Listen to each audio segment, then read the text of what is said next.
Olá, tudo bem? Estamos então na segunda trilha de aprendizagem do nosso curso, chamada O que é a sala de aula invertida. Vamos então agora, nesta trilha de aprendizagem, compreender um pouquinho da história da sala de aula invertida e os principais aspectos que contemplam essa metodologia ativa. Então, novamente aqui é importante dizer de onde eu parto, quais são minhas referências. Aproveitem aí a oportunidade para fazer um print na tela, para inclusive adquirir esses livros que são bem importantes para o entendimento, né, muito mais claro e muito mais detalhado da sala de aula invertida. Vamos então à história, né? Como é que começou esse nome, sala de aula invertida? Começou lá em 2007 com os professores Jonathan Bergman e Aaron Sanz, quando esses professores decidiram usar os slides que eles já tinham e que eles usavam em suas aulas. Para quê? Para fazer vídeos, para gravar então esses vídeos, e eles disponibilizavam para os seus estudantes.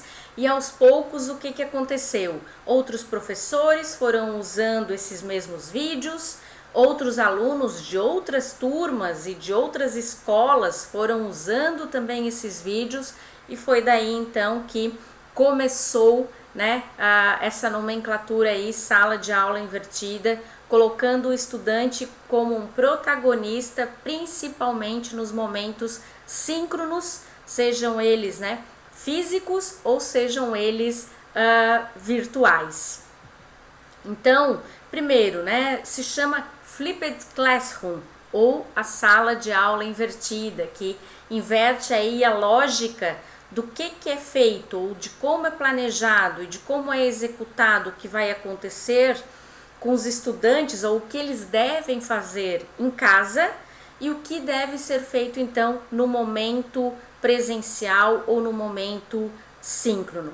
Quando eu falo aqui momento síncrono, ele pode ser tanto presencial ou quanto virtual. Por quê? Porque a sala de aula invertida ela pode ser usada em todos os níveis de ensino e em todas as modalidades. A principal concepção, né, e premissa da sala de aula invertida é que os alunos eles aprendem ou compreendem aqueles conteúdos chaves que o professor levaria muito tempo dentro da sala de aula para explicar. Então eles aprendem não só por meio de vídeos aí, que é muito importante, mas por meio de vídeos, por meio de podcasts, por meio de pesquisas, por meio de outros recursos interativos, por meio de outras atividades, exercícios, aquilo que são então os principais conceitos. E na sala de aula, o que ele vai fazer? Ele vai realizar exercícios, vai realizar atividades em grupo, projetos, atividades práticas, porque aquele tempo que o professor gastaria para explicar o conteúdo, o teórico, o estudante então já se preparou previamente na sua casa, e aí então ele vem para esse momento para realmente aplicar o que aprendeu. E obviamente, claro, o professor pode e deve aproveitar esse momento da sala de aula, do encontro, para tirar dúvidas com os estudantes com algum tempo ali, seja no início, seja mais para o final, para explicar, né, aquilo que ele passou para os estudantes se prepararem previamente em suas casas. Aí a gente traz aqui a taxonomia de Bloom invertida, né, para vocês entenderem que assim, que o lembrar-se, o entender é o que o estudante vai fazer em casa, antecipando aquilo que vai acontecer no momento síncrono. Então, o aplicar, o analisar, o avaliar e o criar é feito então para o momento síncrono. Claro que isso não é uma regra, mas é apenas para que vocês possam começar a entender como que vai ser o teu planejamento reverso lá no template que eu vou apresentar na próxima trilha. Como é que você vai preparar o que vai acontecer antes do encontro ir no encontro e que tipos de atividades você vai planejar então para que os seus estudantes possam se preparar previamente em suas casas, para levando em consideração ali, ó, o lembrar, o entender, o analisar, e aí sim na sala de aula, no momento síncrono, é o momento então mais de criação, de avaliação, que sinceramente, gente, nós somos professores e a gente sabe que aí é o mais complexo e é o mais difícil. Por isso que a ideia é que isso o estudante então faça junto com seus pares e junto com o professor. Então, como eu estava dizendo, ó, o trabalho difícil ele é feito dentro da sala de aula síncrona e o dever de casa é usado para compreensão dos conhecimentos básicos. Geralmente o que acontece? O professor gasta um monte de tempo explicando conceitos na sala de aula e sobra pouco tempo para a aplicação. E aí então essa aplicação o estudante faz aonde? Sozinho na sua casa. A ideia é que isso se inverta, né? Que o teórico, as explicações mais básicas, o estudante possa então ter por meio desses N recursos na sua casa, e aí ele vem para esse momento síncrono já sabendo dos principais conceitos para interagir e para ir além, né, de uma explicação básica desses conceitos. Então os estudantes eles vão interagir com esses materiais introdutórios que você vai preparar, que você vai realizar essa curadoria antecipada de acordo com o planejamento da sua disciplina, de acordo com as ementas, de acordo com os objetivos. E a ideia é que não é uma regra, mas que esses materiais didáticos eles possam substituir aquela chamada aula expositiva dialogada. Então, o tempo da sala de aula ele é realocado para atividades mais aplicadas, mais práticas. O tempo da aula, então, é para atividades práticas e o tempo da casa é para o autoestudo. Isso não quer dizer que no autoestudo, naquilo que o estudante vai fazer em casa, ele também não tenha que participar de atividades em grupo, realizar parte de uma tarefa que vai ser feita lá no momento síncrono, né, no encontro presencial, no encontro que é por meio de uma videoconferência, mas a grande concepção que faz parte do conceito é essa daí. Então, a ideia é que quando docentes e discentes se encontram numa sala de aula, o conteúdo básico ele já foi apresentado. E o tempo da aula é que possa ter esse novo propósito.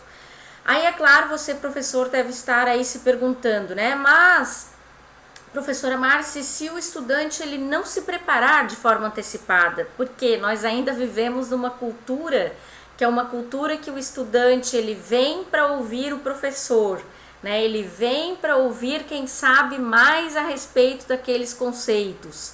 Mas, aos poucos, você vai mudando essa lógica do estudante, claro, deixando inclusive bem claro no início do teu projeto, no início do teu curso, qual será ou quais serão os modelos a serem utilizados. E muitos professores, além de, por exemplo, passar podcasts, vídeos, textos, fazem pequenos exercícios, quase como exercícios de fixação, para como se fosse uma avaliação se o estudante está lendo, está ouvindo, está vendo os vídeos, para que de uma forma muito rápida, por meio de um relatório num ambiente virtual de aprendizagem, por exemplo, você possa saber quem fez, quem não fez, quais foram as notas. Então ali você quase que tem uma lista de presença daquilo que o estudante fez ou deixou de fazer no ambiente de casa, né? E é claro que aqui a gente vai fazer uso de diferentes tipos de tecnologia, né? De diferentes tipos de recursos didáticos. E a ideia é que esse conteúdo teórico você possa, né, pensar naqueles teus slides que você já tem construído, ou, por exemplo, aqui eu estou utilizando Prezi Vídeos. Então, eu estou transpondo aquilo que eu faria, por exemplo, num PowerPoint para dentro do Prezi Vídeo E aqui vocês notem, né, que aparecem os textos, aparecem as imagens e aparece também a minha imagem, o que é também bastante significativo para os estudantes, né? Como eu brincava quando eu gerenciava o setor de recursos didáticos aqui na Unisul.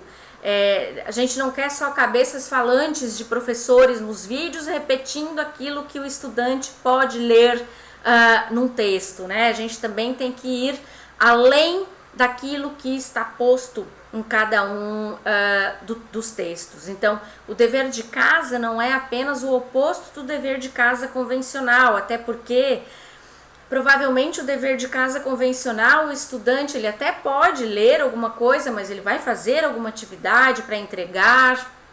A ideia é que seja mesmo esse momento de pesquisa, de autoestudo e de interações, né? No ambiente virtual aí que é utilizado, seja um ambiente virtual mais tradicional ou um ambiente virtual mais disruptivo, mas em todos eles a gente vai ter ferramentas de interação aí e de colaboração. Aqui só uma imagem para deixar mais claro isso, né? No tradicional, o que acontece, né? No momento da sala de aula, acontece a explicação dos textos. E lá na casa do estudante, ele vai fazer atividades. Já o invertido, né, como o próprio nome diz, em casa o estudante vai se preparar para o encontro síncrono, que são encontros para a realização de atividades. E muitas vezes em grupos, até também como uma forma aí de poder desenvolver nesses alunos uma soft skill, que é o planejamento, a atividade em grupo, né, o respeito, a colaboração, que é aquilo que a gente sabe que cada vez mais está sendo aí requerido pelo mercado de trabalho.